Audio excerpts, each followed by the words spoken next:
Um dos principais desafios em relação ao diagnóstico clínico do câncer, e quando eu falo diagnóstico clínico, eu estou falando de sinais e sintomas que possam sugerir ser um tumor em atividade.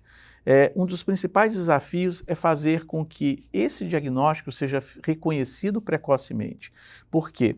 A maioria dos cânceres não tem sinais muito claros de que é um tumor, ou seja, existe sempre a possibilidade de diagnóstico diferencial de doenças benignas, doenças inflamatórias, doenças infecciosas, que podem ser bastante similar aos sintomas dos tumores de pulmão.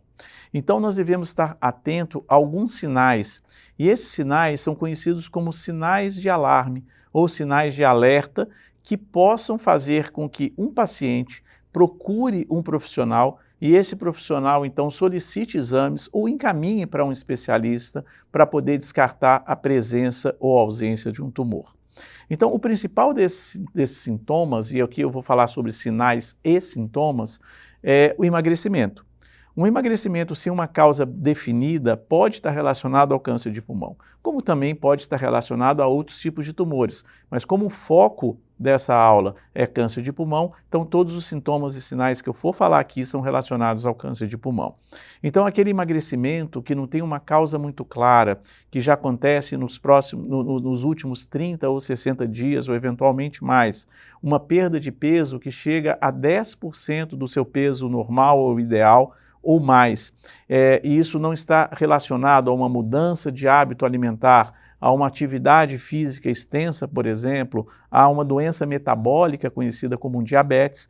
Então, nesses casos, o câncer ele pode ser, sim, considerado como uma causa e precisa ser necessariamente investigado. O outro sintoma principal, claramente, é a tosse. Lembrar que a tosse ela não acontece em todos os casos de câncer de pulmão, porque a tosse nada mais é que uma irritação de um grupinho de células que começa a invadir a traqueia ou o brônquio, e aí então causa a tosse. Mas o câncer de pulmão ele pode se desenvolver numa área do pulmão que a gente chama de parênquima, que é uma área que não está presente a árvore respiratória. Então, os sintomas de tosse podem não ocorrer. Se o tumor geralmente é central, ou seja, ele está próximo da traqueia ou dos brônquios principais, aí sim a tosse pode acontecer, mas se é um tumor periférico, que está mais próximo das costelas, né, do gradil, do arcabouço do tórax, aí então esses sintomas podem não ocorrer. Mas aí nesse caso, se esse tumor cresce demais, pode acontecer a dor, porque a presença de um nódulo tumoral próximo da costela, da parede torácica, pode invadir nervos e essa invasão de nervos pode causar um desconforto. Esse desconforto pode acontecer principalmente quando se respira, faz uma respiração mais profunda, faz um exercício um pouco maior, sobe um lance de escada e esse movimento respiratório pode causar um desconforto, né? O outro sintoma, que é um sintoma muito comum a outras doenças, é o escarro, que pode ser um escarro com maior produção de muco, que é o catarro, ou eventualmente com sangue. Então a presença de tosse com expectoração, com esse catarro, com rajados de sangue, isso necessariamente precisa ser investigado. É claro que aqui, principalmente no nosso país, a tuberculose é muito comum e ainda é muito comum, então a gente precisa sempre fazer esse diagnóstico diferencial com tuberculose e que frequentemente é confundido, até pela imagem, achados de tuberculose e câncer de pulmão. Então esses são outros sintomas muito importantes. O outro sintoma é a rouquidão, que embora nem todos os casos possam levar a rouquidão, a gente sabe que a invasão de algumas áreas, estruturas mais superiores do tórax pode levar a uma rouquidão sem uma causa muito clara, né?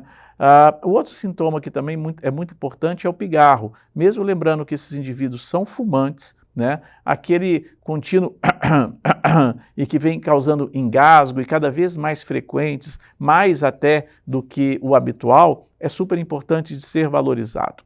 E aqui eu chamo a atenção para um tópico extremamente importante, que é o rastreamento de câncer de pulmão.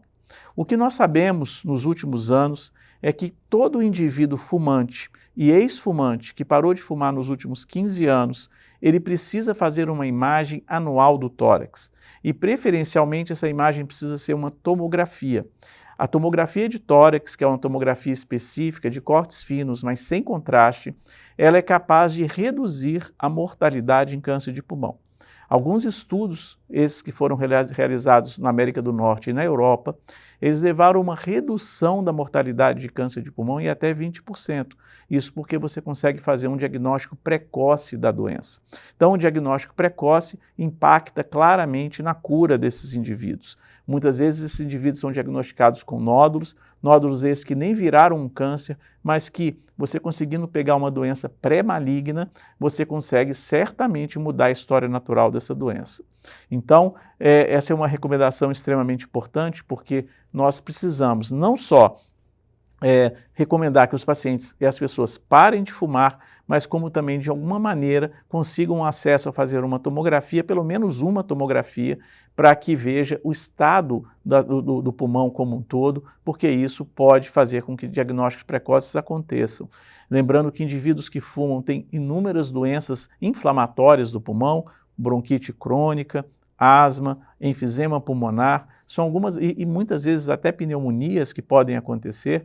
Então, por isso que é muito difícil separar os sintomas de um câncer de pulmão em evolução de pacientes fumantes crônicos e que tenham todos esses problemas inflamatórios pulmonares. Mas aí então é a necessidade que esses indivíduos precisam de procurar agentes de saúde, procurar postos de saúde para uma atenção primária e que esses médicos, esses profissionais de saúde recomendem um exame mais especializado, reconhecendo que os programas de cessação de tabagismo, eles existem, estão disponíveis no SUS, e reconhecendo que a tomografia de tórax, embora seja uma necessidade para prevenir ou pelo menos diagnosticar precocemente esses pacientes fumantes e ex-fumantes, ela ainda não é disponível nessa categoria no SUS. E é uma luta que a gente precisa ter para que haja acesso à população em geral desse país à tomografia com baixa taxa de dose, sem contraste, de cortes finos, que certamente reduz a mortalidade de câncer de pulmão.